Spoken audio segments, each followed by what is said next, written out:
uplifting and life-changing ang naganap na kauna-unahang Living Like Jesus Youth Centralized ngayong taon. Ang mga kaganapan, panoorin sa makalangit na balitang ito. This is just a glimpse of the upcoming Youth Camp 2025, ang first ever Youth Centralized ngayong taon na dinaluhan ng mga kabataan mula Metro Manila at sa bawat sulok ng bansang Pilipinas maging abroad na tumunghay via Zoom. Sa mga araw na lumipas, inaantay ko talaga, nandun talaga yung desire ko na makasama talaga dito ngayon. And eto na nga. Bago po dumating yung araw na to is pinagpe-pray po namin na Lord, bigyan mo po kami ng glimpse ng mararanasan po namin sa youth camp. At hindi nga po kami binigo ng Lord. Pagpasok ko pa lang sa auditorium na to ay grabe na yung excitement ko, yung uhaw at gutom ko sa Lord. And hindi ako binigo ng Lord. But just God has said it before. He is saying it to us again. Living like Jesus youth leaders. Living like Jesus moderators. Mga anak ng mga pastor at pastor. Living like Jesus youth. Do not be afraid. For with God, nothing is impossible. Hindi nagkamali ang Lord sa atin. Maaaring tayo, maraming beses tayo nagkakamali, pero ang Lord hindi nagkamali sa atin. And He keeps on saying it over and over again. Nung tinahawag niya tayo, alam niya kung sino tayo. Alam niya kung anong meron tayo.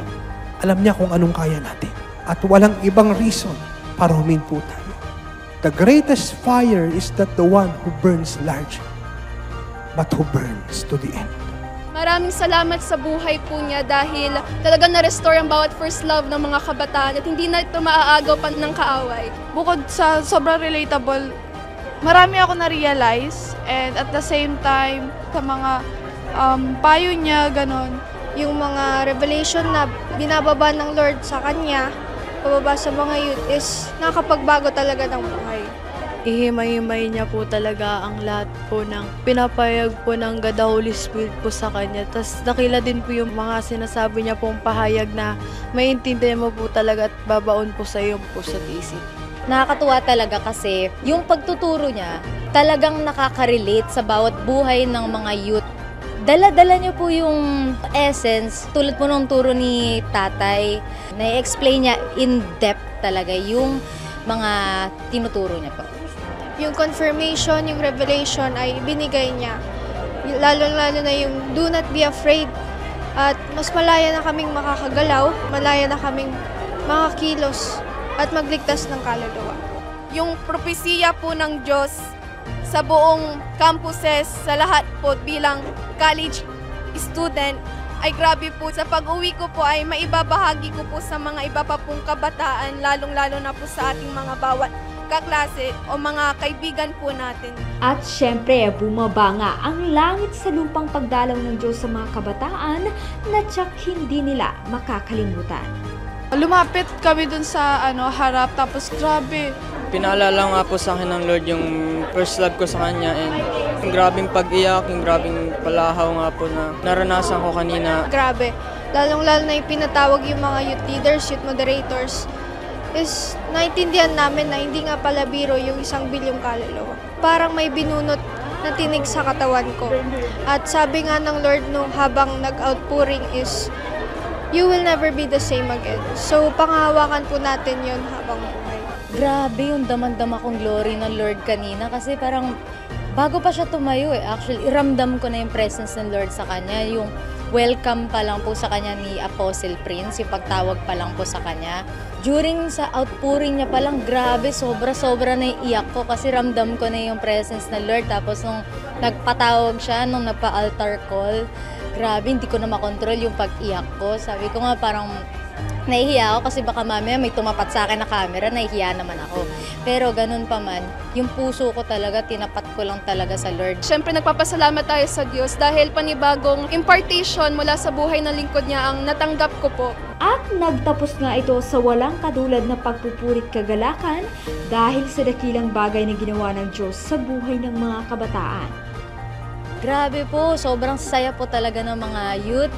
Grabe po yung sigaw po nila, sobra-sobra, lumalakas.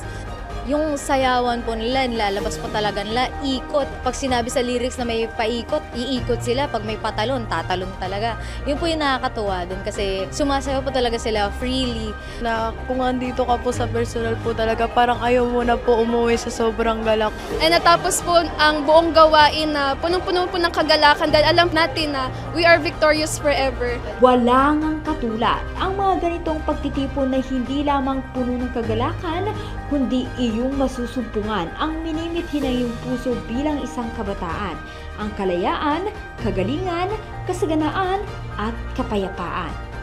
I'm a first-time comer dito sa Mrs. R. Shield Youth Centralized. Actually, unang punta ko pa lang dito is mixed emotions talaga ako kasi kinakabahan and na-excite at the same time. Grabe yung touch ni Lord and yung Holy Spirit sa akin. Grabe po yung pinangyari ng Lord kasi ngayon ko na lang po naranasan yung ganun kasi tagal ko na rin kung hindi nakakadalo sa gantong gawain Youth Centralized. Sobrang welcoming, pang-youth po talaga yung gawain. Kaya kahit sa mga bagong invite po namin talagang natuwa po sila sa setup po ng buong gawain. Sobrang galak ko po talaga na nakapunta po. Nagpre-prepare na po tayo sa darating na Living Like Jesus Youth Camp 2025. Sa ngayon pa nga lang po, grabe na po yung binaban ni Lord. So, ito pa lang po, youth centralized pa lang po to. Marami ng youth na lumuwas po talaga. Ngayon na napakalapit na po ng youth camp, ina-expect ko po talaga na sobra-sobra yung aapaw na glory ng Lord doon. Na buong iyak namin, yung mga sigaw namin, aabot po to sa langit. Also, expectation ko rin po na makakapagdala po talaga kami na napakaraming youth na makita rin nila na sa buhay namin, ang nagliliwanag lang yung Lord. Kaya naman sa darating na napakalaking pagtitipon ng mga kabataan na kung saan ang Living Like Jesus Youth Camp 2025 ay kitang-kita na ang pananabik ng mga kabataan para dito. Ito nga ay sa darating na June 10 to 13, 2025 sa lugar ng Jesus is Our Shield Worldwide Ministries God's Dwelling Place sa 13 Martires City, Cavite. Ito nga ay may temang First Love Never Dies. Kaya kung isa ka sa mga nais mabago ang buhay, magkaroon ng kapayapaan, maging ng kagalingan at kaligtasan at nais ng kasagutan sa lahat ng iyong katanungan, huwag palampasin na ang gawain na ito.